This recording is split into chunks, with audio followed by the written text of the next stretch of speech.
Hillsborough Ledger, the Monroe Courier, the Eastern Courier, the Trumbull Times, Fairfield Sun, Shelton Herald, the Stratford Star, the Milford Mirror, and the Valley Gazette. Hersom Acorn and HANradio.com. The leader in local news, sports, arts, and entertainment in southwestern Connecticut. Welcome to HAN Radio's Behind the News, the show where three veteran Connecticut news editors go behind the stories with the columnists, photographers, reporters, and editors who covered them.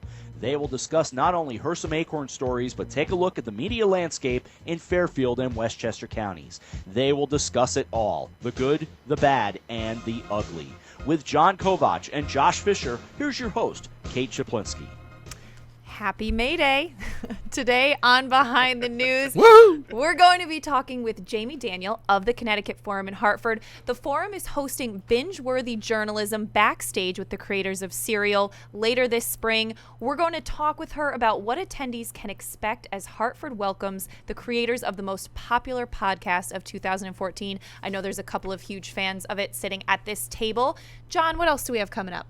Well, Kate, speaking of forums, we're going to have back Patty Gay of our own Weston Forum newspaper and website. Yesterday, Weston's school budget failed for the first time in the town's history. Patty was there when the vote was announced and got some really good audio. She will talk about some of the confusion over the vote, which included unmarked ballots and a new polling location. Going to be a very interesting discussion, Josh, coming on the heels of the problems in the past two gubernatorial elections. What else have we got? It will, John. We're also going to be taking a look back at some of the top stories of this week across southwestern Connecticut, and we'll be discussing a recent move by a General Assembly committee that would weaken the Freedom of Information Act in Connecticut. But first, let's welcome on Jamie Daniel, the Connecticut Forum Director of Programming.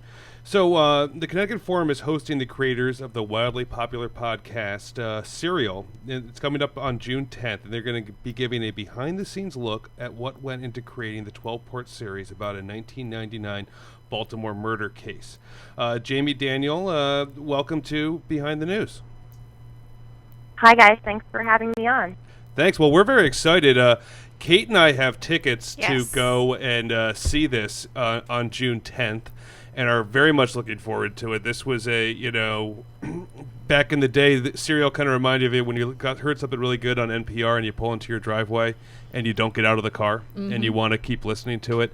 And thanks to technology, now we can keep it on our phones and walk around and run around and listen to it. How'd you guys get Serial to come to Hartford? Well, we had been thinking about doing a special event. So at the Forum, we have a 4-event season that takes place from fall to spring, and we wanted to do something this June that would be a little different than the typical panel discussions that we normally have.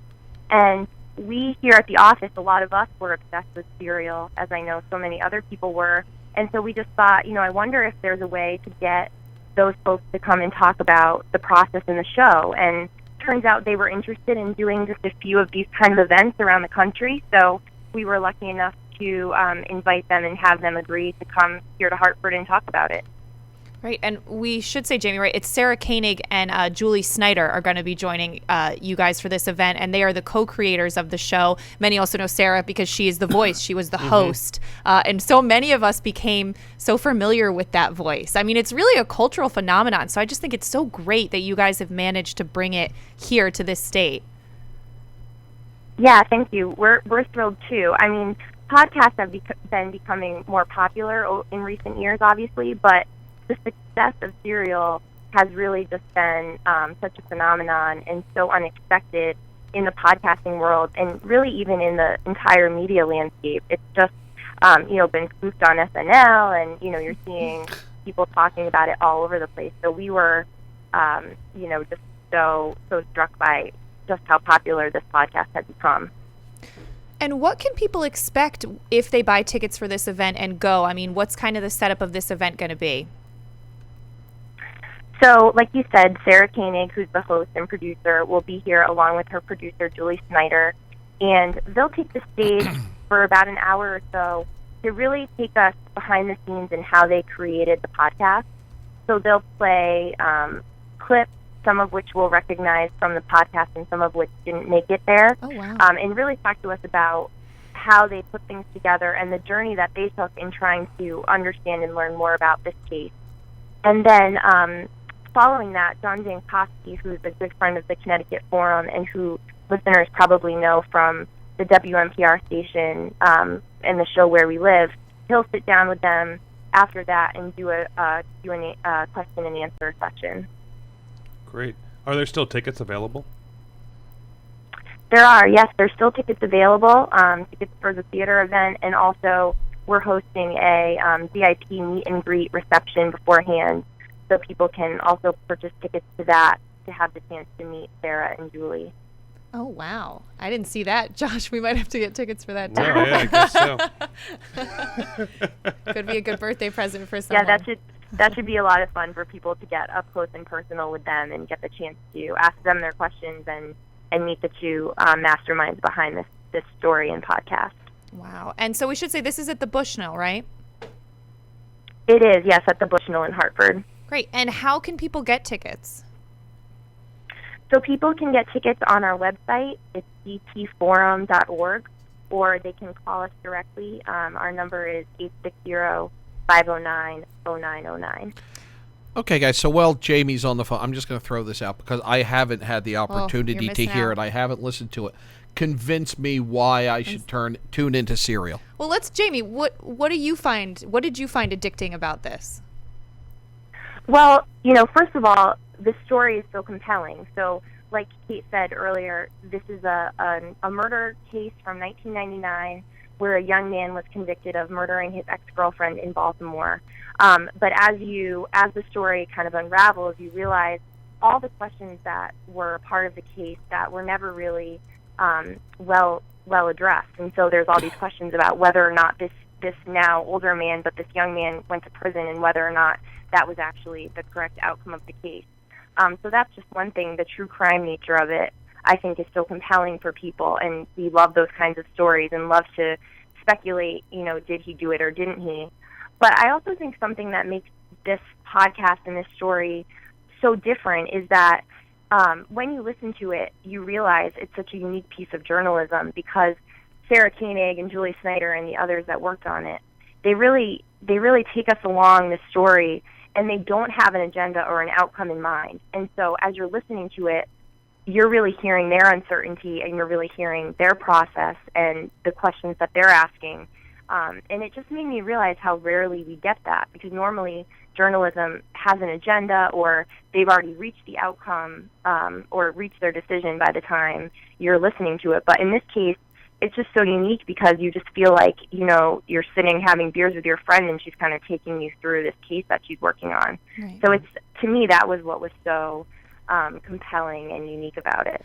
And what I think is great from our perspective, as journalists, it's so rare that you can focus on one story for, and just really delve into it. And that's what's great about this piece, is it's one story over several different parts. 12-part series, and, they really just get to look at things in such a deeper level that, many of us with deadlines and juggling multiple responsibilities just don't get to do. And I think that's what's really incredible about it as well.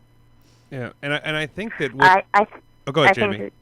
I think you're so right about that, and I think too, for those of us that listened to it as the story came out, so now you can of course listen to all 12 episodes at once. But I know a lot of us here at the Connecticut Forum were listening to it, and it became kind of that water cooler conversation that I don't know. There are some television shows that we have that around, but it was so cool that we were doing that around a podcast, and we come in on Fridays if the show got released on Thursday, and just have that conversation in the office about what we learned the day before and how that changed our thoughts about it.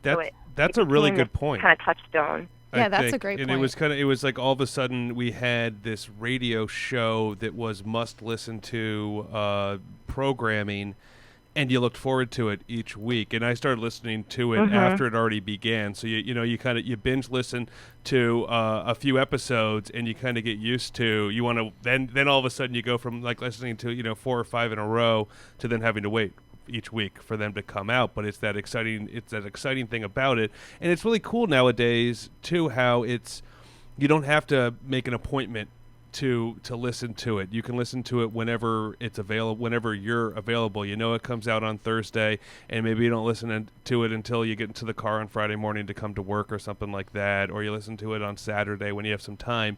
But it just is so neat, and it's the visual images that you create in your own head from listening to this compelling audio, which is a real fun thing too. I think it's like, whether it's if you're going to listen to a book on tape or something, it's not something I've never really gotten into, but there's something gripping about this journalism and the voices, and you attach these images in your head to the voices, and it's like reading a book. Yeah. So just so neat, and who would have thought that something like this would just blow up like it did? Right.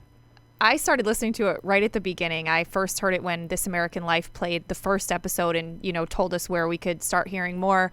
And I just felt like it was my little secret. And then I realized, no, it's just becoming like hugely popular, which was so great. I mean, like all sorts of people, all different friends of mine from different walks of life got into this, which was so surprising because, as you said, it's not a TV show. There's not a visual element to it.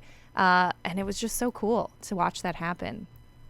It also shows I you think that you're so right about the range of people that have been listening to it, because I think at first it was maybe a younger audience, but you're seeing the word of mouth spread, and then all kinds of people of all ages and all demographics are listening to it now. And audio's not dead. No. It's really not. So, Jamie, for those who aren't familiar, what else does the Connecticut Forum do? Tell us about the forum. Sure. So we're a nonprofit organization in Hartford, Connecticut, and the cornerstone programming that we do we present 4 live unscripted panel discussions at the Bushnell Theater every year. We think of these as a season of events, and we try to have a season that's very far-reaching and diverse in the kinds of topics that we address. So we actually just announced our upcoming season. So just to give you a kind of a taste of the kinds of things that we do, next season we'll be doing a forum on the next big thing about technology and innovation that's changing our lives. We'll follow that up with a poignant conversation about racism, where we'll take on issues of race and racism. The third forum next season is the science of our minds. We're just so amazed by all the science that's coming out that's helping us understand how our brains work, and we think that this is an important time to talk about those breakthroughs and those discoveries. And then the fourth forum of our season will be creative artists, an evening with storytellers and entertainers and creators of all kinds. And all of our forums are unscripted. We have a moderator and a panel, but we don't prepare anything in advance with the panelists. And so, unlike a lot of what you hear on TV, forums really try to get people out of their normal talking points and take them to unexpected places with these unique pairings of people in conversation together. Wow. Sounds like really timely topics, too. I mean, particularly the forum on racism. I mean, that just sounds so interesting. Yeah, I mean, I think with, every day, unfortunately, with what we see happening, for example, in Baltimore today, it just struck us that this is a conversation that we need to be having all the time in all kinds of ways, but we're happy to give it a big platform. Our forums bring a public audience of 2,800 people together, and one of the things that's so amazing about it is that we bring 2,800 people to these topics even when they're difficult things to talk about, and hopefully that can become a catalyst for change or things to happen that need to be happening as far as generating public will for those kinds of topics. Who are the panel members for that topic? We haven't announced panelists yet for next season. That's what we're working on now. So if you have any suggestions, I'd love to hear them. Cool. But we're working on that as we speak. Right, and I know when those come out, people can probably get more information at ctforum.org, right? Yes, absolutely. We'll be announcing panelists throughout the spring and summer, so those will really start to take more shape as we make those announcements. Right. And just curious, Jamie, I mean, when you guys announced this serial event, what was some of the feedback? Did you hear a lot from people who were excited about it or, wanted to find out more right away? Yeah, we absolutely did. And we're also finding that the geographic reach of this conversation is a lot broader than we typically get, because it's such a phenomenon and because they're not really appearing very many places. We're fielding calls from New York and Boston and all over the place for people that want to be a part of this. That's great. We love it when money from out of the state comes Yes. into the state. I didn't know that ever right? happened. So Every John, once in a while. so John, you have time to listen now to all of those Now I'll have to. episodes, Now I and have then to. you can go. So that's the thing. If anyone's listening and they haven't listened to Serial yet, you can. I mean, you could download the podcast, listen to it, and then go to this great event because, trust me, you're going to binge on it, just like the title of the program, Binge-Worthy Journalism. And then you can check them out and actually get I'm going to make sure hear I from listen them. to it again. I know. Before, we have a month, and it won't be that hard to do it. And I think it's. Yeah, I've been telling everyone, just listen to the first episode, Yeah. and you won't. And try you not won't to be listen to the disappointed. other Just ones. listen to the Right. first one. It's 40 minutes, and see if you like it. Right. I just like the format for journalism to serialize it, to have the time and the space and the bandwidth, for lack of a better term, to dive into a story like this, and that's the concept that interests me, and I think could be a longer conversation on a future Behind the News. Definitely. Yeah, and I think it's neat too because when you bring in someone like Serial that has that really broad, audience, you could really show off what the Connecticut Forum has to offer too, and other things. Because I mean, I wasn't that familiar with you guys, frankly, at all, and I've been checking out your website. You have all sorts of interesting things coming on. I mean, just look this weekend, David McCall is going to be there, and so it's a lot of fun, and it's a great event, and a great reason to head up to Hartford. Yeah, please, we're not so far away from you all No. down there, so you can come up and visit us in Hartford. No, definitely not. All right. Well, Jamie Daniel of the Connecticut Forum, thank you so much for coming on Behind the News. This has been great. We just want to mention again, the event is June 10th. You can find out more at ctforum.org. Jamie, it's been great talking with you. You guys, too. Thank you so much. All right. Well, we are coming up on 12:20 on Behind the News on HANradio.com. We're going to take a break, and we'll be back with more after this. Healthy, confident smiles begin at Stratford Orthodontics. Conveniently located on Main Street, we are Stratford's hometown orthodontist. We offer the latest in orthodontic technology, including Damon braces and Invisalign. We always accept new patients. Call today to schedule a complimentary consultation. 203-375-8332. Stratford Orthodontics, 2499 Main Street, Stratford. 203-375-8332. And online at stratfordsmile.com. Spring is finally in the air and our favorite season is upon us. The Dock Shop is all geared up with a great selection of fishing tackle, custom fishing rods, and all the latest accessories to replenish your tackle box. The Dock Shop has also just brought out the newest spring fashion apparel from Montauk Tackle, Altered Latitudes, Kaylee Smith, and Margaritaville Apparel. Need some new foul weather gear for those chilly spring mornings? The Dock Shop is loaded up with Grundens and Stormer in a variety of styles and sizes. Ladies, we've got you covered as well with spring apparel and the newest designs of coastal jewelry, bags, and accessories. Boater, beach bum, fisherman, or simply love the New England coast, this is a unique place to shop. The Dock Shop, 51 Tokenique Road, Darien, Connecticut. Visit us at dockshop.com. Does advertising on HANradio.com work? Just ask Coastal Orthopedics. They ran spots with us, and within 24 hours they had 21 walk-ins and 8 calls to their new immediate care center. To advertise on HANradio.com, call 203-417-5199 and ask for Marianne Hersom. You're listening to Hersom Acorn Radio.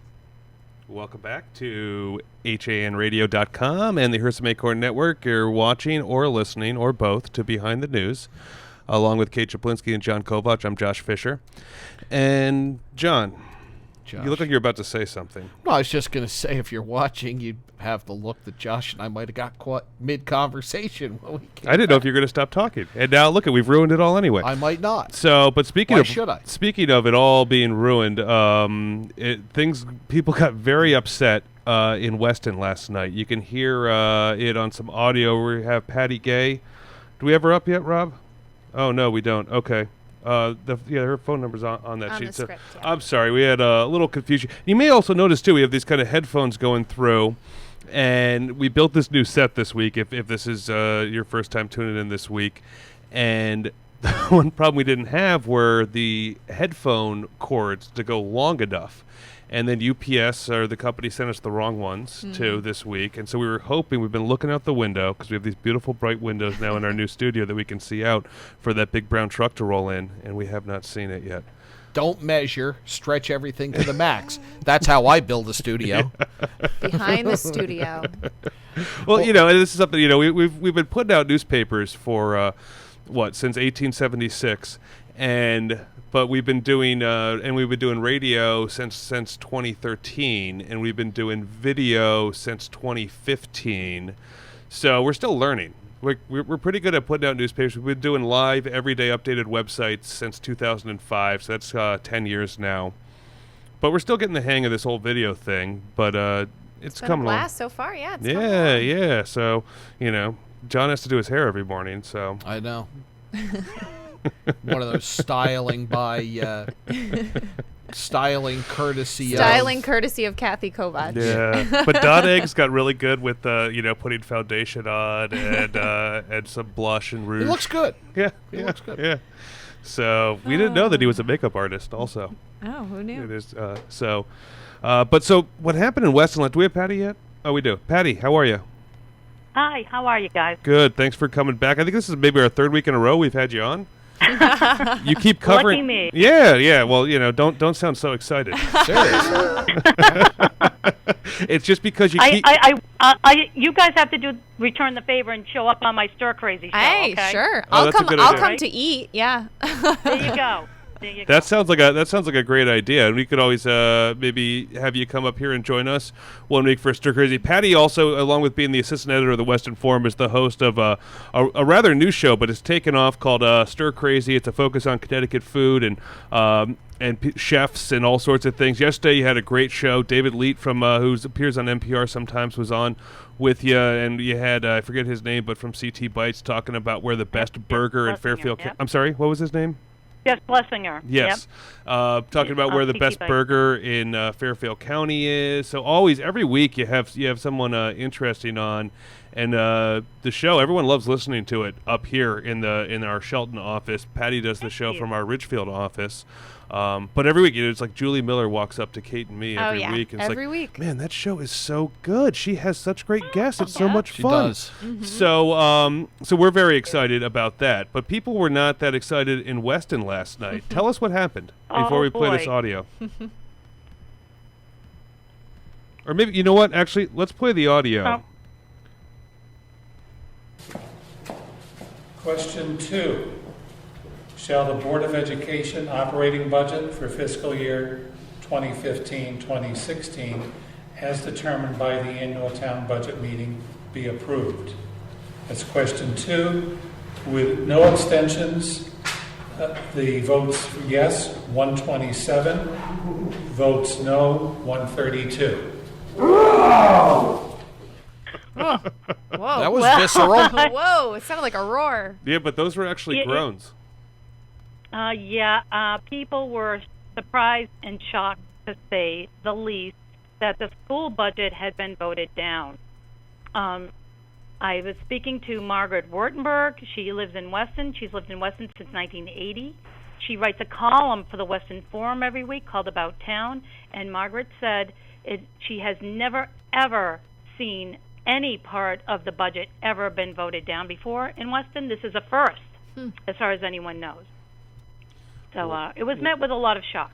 Yeah, and we have a photo up there that you took last night of them checking the counts. So I remember years ago, and I made a mistake earlier on Coffee Break today, back when I used to share an office with the Weston Forum and the Reading Pilot back in Georgetown, and they didn't do a referendum. It was just the traditional New England town meeting. But so instead, though, now the polls are open from noon to 8, so there's no morning voting, but people can stop in during the day and vote. But it was only a 4% turnout. What were some other things that changed? That maybe explain this to us, Patty. Well, Josh, actually, you hit upon it. It's confusing, and it's not surprising you were confused because up until 2009, the Weston voters decided on their budgets, their town and school budgets, at a town meeting. They didn't go to a referendum vote. They decided at a town meeting. Whoever showed up that night could vote to make cuts to the budget. And then they would vote on the budget, and that's why up until 2009, you never saw a budget vote go down because people actually had the time. The voters actually could discuss the budget and cut them right then and there, and then vote on them immediately.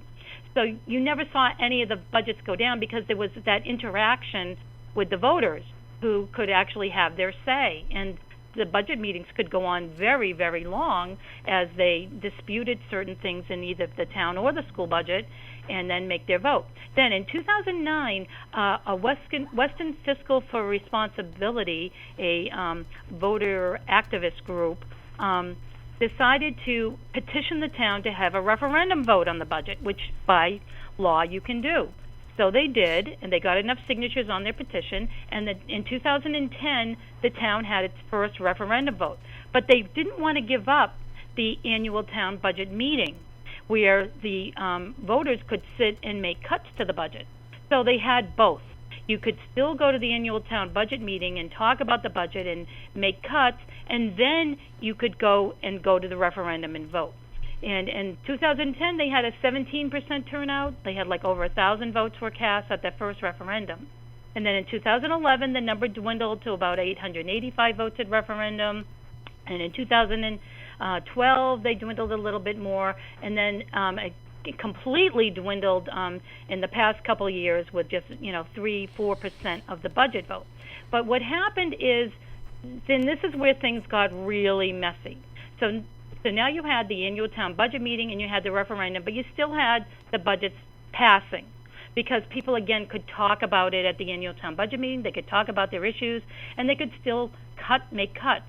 But then in 2013, the town formed a Charter Revision Commission, and the Charter Revision Commission added a provision that required 2% of the town's qualified voters to be present at the annual town budget meeting in order to make budget reductions. And that was quite a huge number of voters. That would have been like more than over like 130, 140 voters needed to be present, a 2% number. And what happened is, as a result of that, the supporters of the school budget decided not to show up. Because in the past, you'd have the packed high school auditorium packed with people from both sides, all sides of the town, talking about the budget. Well, the school people decided, you know what, if we don't show up and there's no quorum, then budget reductions can't be made to our school budget. So now, and starting in 2013, you saw a huge dwindling in the amount of people that attended the annual town budget meeting.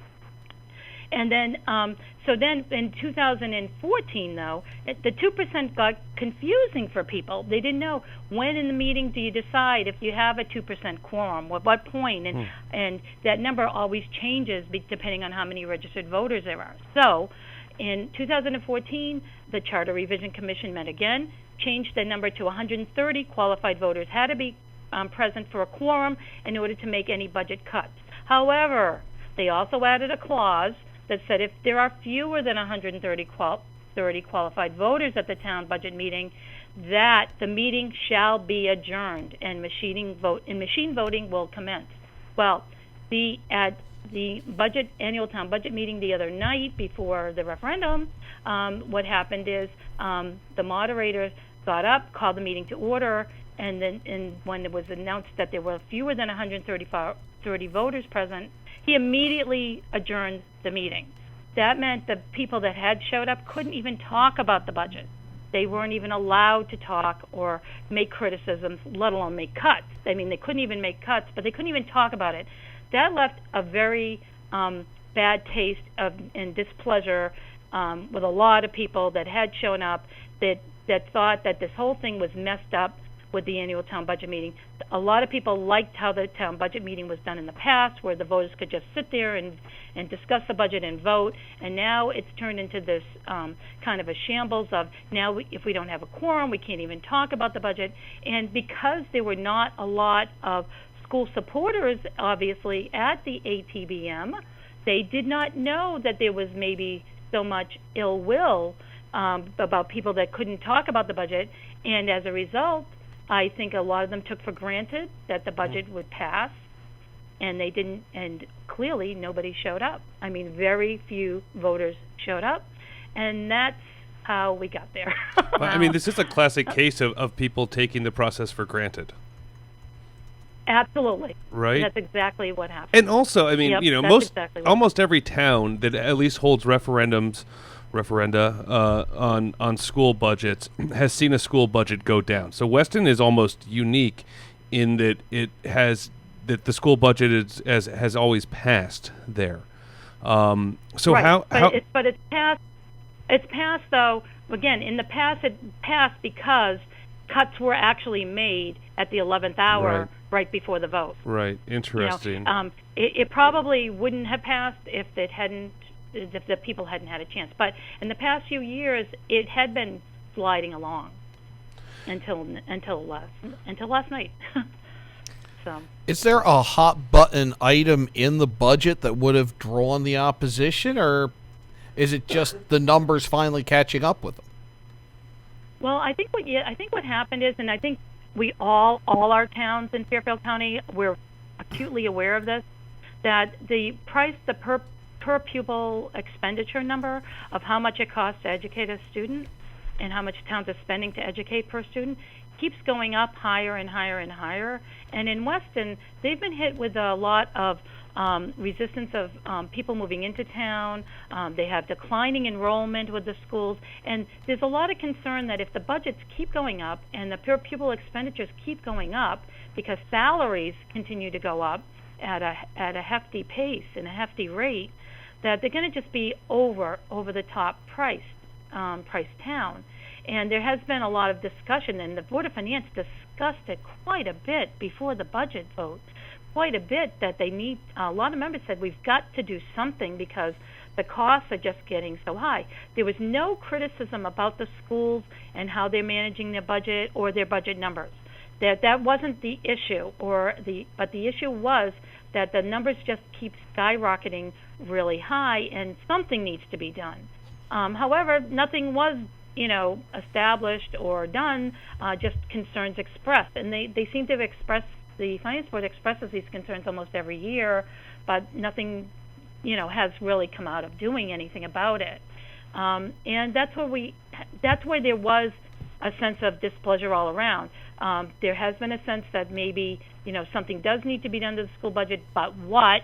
And in the meantime, the school supporters took it for granted and didn't go to the vote. Right. And I think it's interesting what you bring up, that people were frustrated they didn't get a chance to kind of voice their opinions on this. I mean, I don't know about you guys, but I've been to meetings where if people are told, oh, we're not taking any more public comment on this, or we don't want to hear, people get very angry. I mean, they want to feel heard. I mean, even if it doesn't necessarily change anything, I think it's such an important part of kind of like just the way government works here in Connecticut, the way local government works. You want to be able to go to a town meeting, and say your piece. Right. You want to be heard. Right. When you feel strongly enough about something that you want to go to a meeting and talk, it doesn't go well when you can't do that. No, and if I think the people. Yeah. Go ahead, Patty. Patty. The people in Weston are very well educated, and they do their homework on things, and they really did want to talk up at that town budget meeting, and it absolutely did leave them with a lot of sour taste in their mouth that they couldn't say anything. And I mean, I think one of the neat things too, and particularly here in Connecticut and throughout most of New England, you do get that opportunity to really have a say on how your local government works. Well, we do have boards of selectmen and boards of finance, and some towns have town councils or representative town meetings. You still do get to really participate, and it's too bad that more people don't actually participate and take that opportunity. Everyone likes to focus on what's going on in Washington because it's a train wreck that you get to watch. But it's your vote for president is one of millions. Your vote for your first selectman or your mayor is one of thousands, and in some towns it's unfortunately one of hundreds. And that really is important. And we're seeing though fewer and fewer contested elections on the local level. Every 2 years it seems fewer contested elections for General Assembly seats in Connecticut. And but when it comes to how your money is being spent, and these are your property taxes, which are certainly hefty in a town like Weston where there's very little other business and industry to support the taxes. It's pretty much all coming from homeowners and car owners. But it's just too bad that people take it for granted like they did this week. Yeah, it was a little surprising to me. Initially, I thought, why? Where were the school supporters? Obviously, they didn't come out. And I'm thinking about then that's when I thought about, of course, they weren't at the town budget meeting. They couldn't pick up then what the tenor of that meeting was. And by not participating in it, I don't think they were aware that the budget would be in jeopardy. Mm. And I think that's what happens when people do get complacent and they don't, I won't say that it's gamesmanship per se, but there's been just so many manipulations with the town budget meeting, this quorum issue, then all of a sudden the last meeting, now you can't even talk about it, that it just seems like there's a lot of constrictions that have been placed on the voters, and they definitely, most of them do not like what's happened and what's going on right now. Well, it sounds to me like it's a combination of complexity and complacency, that it's a very complex process and this numbers game about how many people show up for the meeting, and then it's the complaint, okay, well, they're not going to get enough people out to do anything about it, and we'll just coast through, and it's a very confusing process to me. Are they going to look at the process after this? Well, it's interesting because Kim Donnelly, our editor, did a follow-up story, and First Selectman Gail Weinstein, who appointed both the charter commissions in the past, the First Selectman's response was, well, maybe in 5 years we'll revisit it. And I'm like thinking, 5 years? Mm-hmm. Well, maybe after the vote last night, maybe things will change. When was their last charter revision? 2014, last year. That's why. Wow. Yeah. And that's why, because they've had charter revision in 2013 and 2014, and they're like, really, do we have to come back again and do this? It is, because that's a laborious process as well. Oh, yeah. But based on the vote last night, I wonder if they are going to go back and review the process again. They just might. Do you think that opening up the polls at 6 a.m. would have helped at all? Well, this is all right. Now you brought up another layer of complexity. In the past, I think the votes were traditionally 6 a.m. to 8 p.m. like they are for a regular election. However, I'm not sure if it was the last year or the year before, but they decided that I'm not sure when the change was made. They decided to make it from 12 to 8 because there wasn't a lot of votes coming out. And so they decided to make it 12 to 8. The polling place had always been at Weston's middle school. All right, that's always been the polling place. So you'd have people that were bringing their kids to school. Quite a few of them would be, convenient for them to vote. This time around, it was from 12 to 8, and it was at the Weston Town Hall, in the town hall's meeting room, not at the traditional polling place. And I know I did hear from someone, a supporter of the school budget, who said, I didn't know, it's always been at the school, I didn't understand. And even though, yes, we had publicized it in the paper and everything, but still some people said they feel that changing the polling place didn't help. The hours didn't help because a lot of commuters were closed out. So yes, they did make those comments as well. Yeah, it certainly seems like a combo, and you always hear whenever a voter location is changed, and I know the papers always send it out there, and people don't take the time to look it up, and that to me I think is still that's the voters' fault that they were uninformed or didn't think about it. I certainly understand them being frustrated, but I think that the whole idea that, well, we didn't get a lot of people who showed up between 6 a.m. and noon, so we're just going to not let those people vote again, and we're going to do it from noon to 8. If you live in Weston and you work in Manhattan, I bet it's hard to get home before 8 o'clock at night and to get to the polls. Yeah, they do have an absentee ballot, but again, a lot of people tend to vote in person. Right, and this is Connecticut. The polls are open from 6 to 8 in every other time we go to vote, and you shouldn't to do weird odd hours is just silly. When I was an editor in Darien, they tried to do that for a referendum, and luckily that didn't happen. And that was the concept was, well, we'd have to pay poll workers to work those hours. It's like, well, if you're going to hold a vote, pay for it and do it the full way. Don't just do a vote based on what the people in power think are good times for people to show up and vote. You should make it as easy as you can for everybody to come out and vote. And leaders who are afraid of things not going their way are the ones who limit how people can and when they can vote. And I think that that's something that's too bad. And Patty, you've done a great job covering this. It's obviously a complex story that's going to continue. Go ahead. Josh, I just want to say one final thing. The irony is, to save some money for those poll workers, because you don't want to be open that all morning, now Weston has to have another referendum. Exactly. So I don't think they're going to save any money. Do it right the first time. That is a great note to end on. Patty Gay, who knows, maybe we'll be talking to you again next week. We'll see. Thank you. Thanks, Patty. That's Patty Gay, assistant editor of the Weston Forum. You can follow a lot of that action at thewestonforum.com. We're going to take a step out for a second, come back, look at the top stories this week, and I hope look at something that is near and dear to John Kovach's heart, the Freedom of Information Act. You're watching Behind the News and listening to it on HANradio.com and streaming live on the Hersom Acorn Network. We'll be back after this. Spring is finally in the air, and our favorite season is upon us. The Dock Shop is all geared up with a great selection of fishing tackle, custom fishing rods, and all the latest accessories to replenish your tackle box.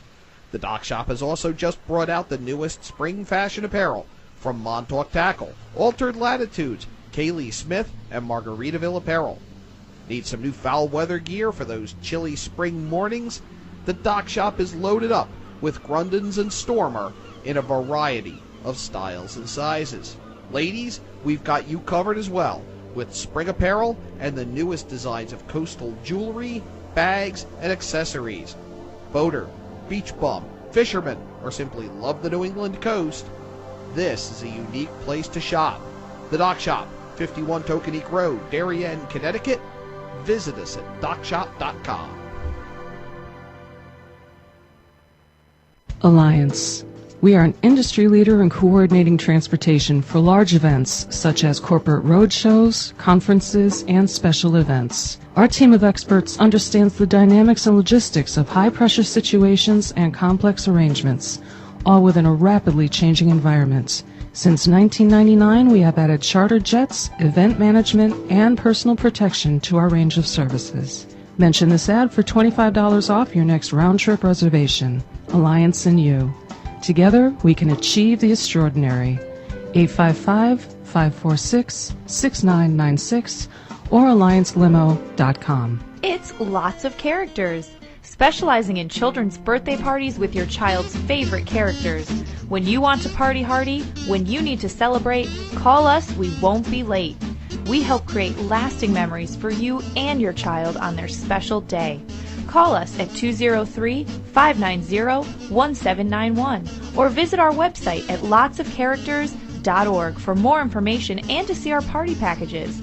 Lots of Characters, 203-590-1791 or online at lotsofcharacters.org. 「Your child has fallen and broken his arm. You need to see an orthopedist fast. Think Coastal Ortho Express in Norwalk. Don't wait hours in the ER. Save a trip and money by going straight to an orthopedic specialist at Coastal Ortho Express Urgent Care in Norwalk. No appointment necessary. Coastal Ortho Express Urgent Care, 203-845-2070. Open Monday through Saturday in the iPark building at 761 Main Avenue in Norwalk, or call 203-845-2070. Fast. Healthy, confident smiles begin at Stratford Orthodontics. Conveniently located on Main Street, we are Stratford's hometown orthodontist. We offer the latest in orthodontic technology, including Damon braces and Invisalign. We always accept new patients. Call today to schedule a complimentary consultation.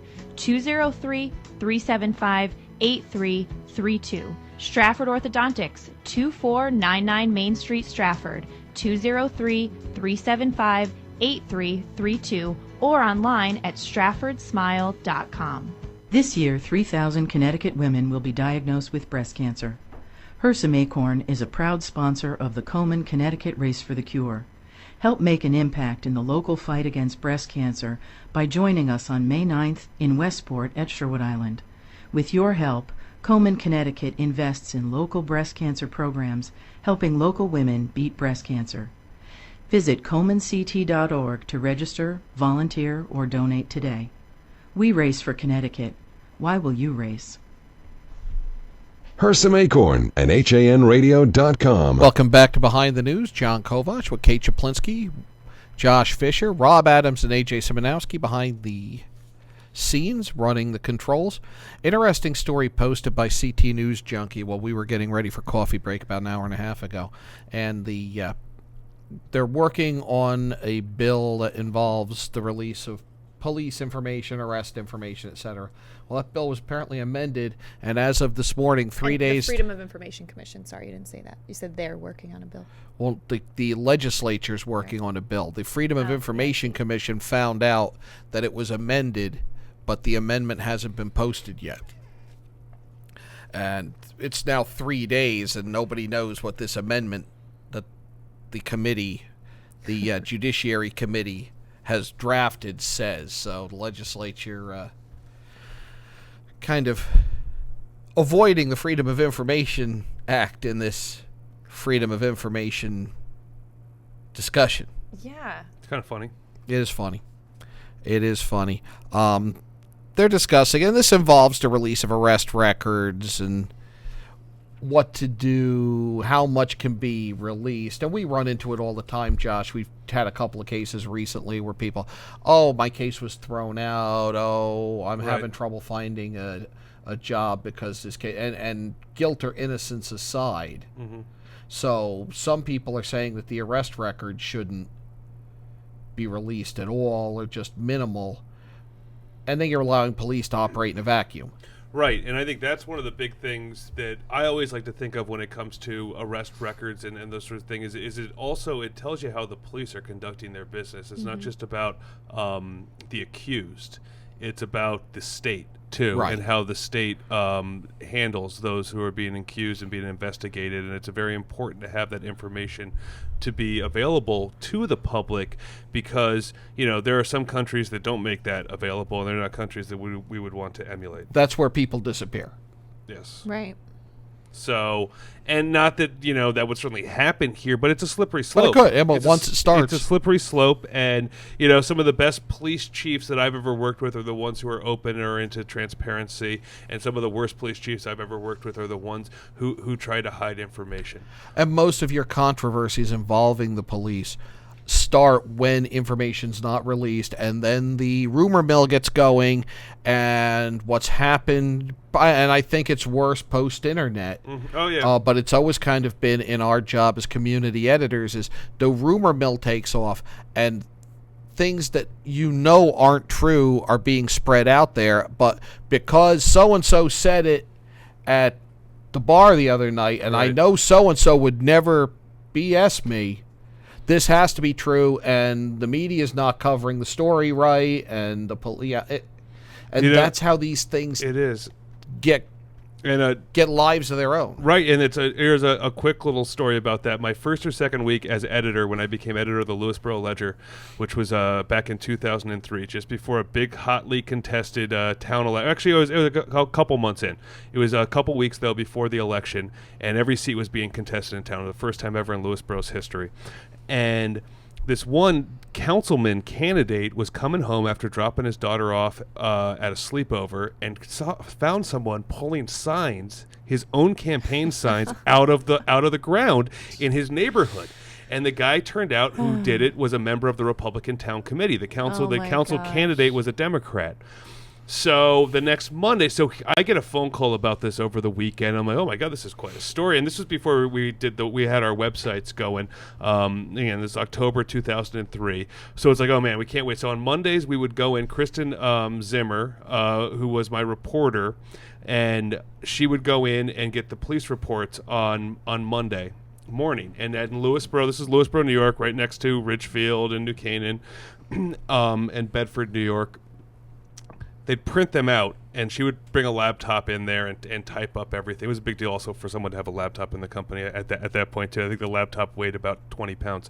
Anyway, so she gets there, and she gets the Friday page, and it was actually physically cut out, this police report that was on there. And she calls me up, and she says it's cut out. It was amazing. So I call up the police chief, who then says that he didn't want to. We get into this argument over releasing it, and he finally does release the report to me at about 11 o'clock in the morning on Wednesday. My deadline was 1 p.m. on Wednesday to get the Lewisboro Ledger out. And so then I kind of have to rewrite the story. It just was this whole amazing thing. And his argument, the police chief, was that, he still was investigating it, but they would release anything else would be released, but this was chosen. And of course, the candidate is then, because the Republicans ran the town at the time, every elected position was held by a Republican in Lewisboro. There's no minority representation law in New York like there is in Connecticut. That this was some big conspiracy, and it could kind of look like a conspiracy too. It was just this kind of crazy cutting story. Paper. Yes, cutting things out. Kind of lends itself to those yeah, inferences. So that was a case of where the police were hiding information, and that was something, and we needed, and I think it was information that was important for the public to know. And some people thought this case also helped sway the voters. Lewisboro was a rather divided town, Republican, Democrat at that point, and the Democrats ended up doing rather well in that election for the first time. So they made it worse for themselves by trying to hide it. Exactly, and I think the police chief was trying not to. He just did not know how to deal with the media, right. And he and I had some ups and downs over the 2+ years that I was editor there. We ended up. He finally did come. We spent some time together explaining both of our positions and understood that what he's like. He did understand that if he actually giving a no comment for something is sometimes the worst thing you can do. Mm-hmm. Explaining things is sometimes the best thing that you can Right. do, because then that limits people's imagination. Yep. It does, absolutely. And I had similar experiences when I was in New Canaan, where there were cases, we're not going to release anything. Well, then all of a sudden, this happened, this happened. And I did an editorial. Well, if you release this, Yeah. and let us know the full thing right off the bat, we get it out there, Right. Yeah. then the truth is out there. Right. No, it is. It's All right, pretty. X-Files. Yeah, go all David Duchovny on you, Fox Mulder. The truth is out there. And I gotta say, like, All right, Scully. in New Canaan, Leon Krolikowski, who took over as police chief now a year and a half ago, has I think done a great job of being very open. Dwayne Lavello, the Darien police chief, is been a very open police chief. He was great to work with. I know he still is good to work with down there at the Darien Times for that staff. And these are the guys, you don't hear much about them, although you hear a lot about Leon because he's really good about sending out PR. He is good. He's become a PR machine. He really is good. But you generally the police chiefs don't necessarily want their names in the paper, because usually that's something about them what they're not doing. Right. But just an interesting thing. That's what I appreciated about Trumbull recently, was that they sent out a press release that, wow, we have a lot of heroin overdoses happening. And I feel like a lot of towns maybe don't want to publicize something Right. like that, but I thought it was really great for them to get in front of it. And part of it was we trained this, with Yeah, Narcan. the Narcan Right, pushed but for a them lot to of that. say, But also I good think to that's point great. out too, because I remember you were talking about this yesterday, and a lot of the people who OD on heroin are first-time users. Right. Yes. Right? And that is so parents think, well, my son or my daughter would never do heroin. Right. But more and more kids are doing it because also they're getting... it's so highly addictive that you try it once and you know. Right, and it's all the pain pills that the kids get too, and anyone gets when they get a surgery or something like that, and it's an easy way to get addicted to it. So, But guys, we are running out of time. Right, So we just have some top stories that we want to mention. Obviously, we had, as we mentioned on Coffee Break, that SUV push into Horseshoe Pond in Wilton. Yeah. That had incredible photos with it, so I can see why that right. got a lot and of Chris eyes. Burns got down there and got video of the truck pulling the SUV out of the pond. Aye. Can you imagine? And it turns out they think that the driver of the other car was drunk too. Oh. That pushed the car. You imagine your car Wow. getting pushed into the pond? No, that's horrifying. I mean, it's just, can't getting imagine. pushed into any body of water in a car is just such a scary that's thing a to very me. scary thing. Also, the Ridgefield story that broke earlier Monday, the woman dying after that fire at Casagmo condominiums there. Very Yes. sad story. Also, the mini, not a tornado. The dust devil. A dust devil in New Canaan. Cool photo. You can see that at Yes. ncadvertiser.com. There's that 5K for stillbirth awareness in Ridgefield. You can check that out. Very at great feature story on the family the that started that. FCAC, the FCAC championship changes. That'll be Nutmeg Sports on Monday. We had an interview yesterday that you can find online with some of the FCAC board members. Yeah, that was an about exclusive, John. Your interview with them was really interesting. I know Rob's going to talk more about that on Monday because that's a story that's not going away. Before we step out, just real quick, stay tuned for Radio Arts and Leisure, audio only on hanradio.com. We'll be back on the video side shortly before 4 o'clock with baseball from Ridgefield at Staples at Ridgefield from Governor's Field. I've always got to ask. Close enough. It's in the ballpark. Governor's Park, Chicouli Field, go. the old high school, Tiger Stadium, Ridgefield Playhouse. Anything else, Josh? Yanity, the Yanity Gym. Yeah, all of The it. old Venus building. Stay There's home. a lot of names for it, guys. Stay home and watch us. That's You how don't have to Ridgefield worry rolls. about the name of the place. and then tomorrow we're live at the Dock Shop, 10 o'clock for a remote there for the grand opening of their second location in Westport, Riverside Avenue. And then lacrosse just before 4 o'clock Saturday from Fairfield University. We've got New Canaan at Fairfield Prep. Kate, wrap All it up right. for Well, us. for John Kovac, Josh Fisher, I'm Kate Chaplinsky. Have a great weekend, everyone.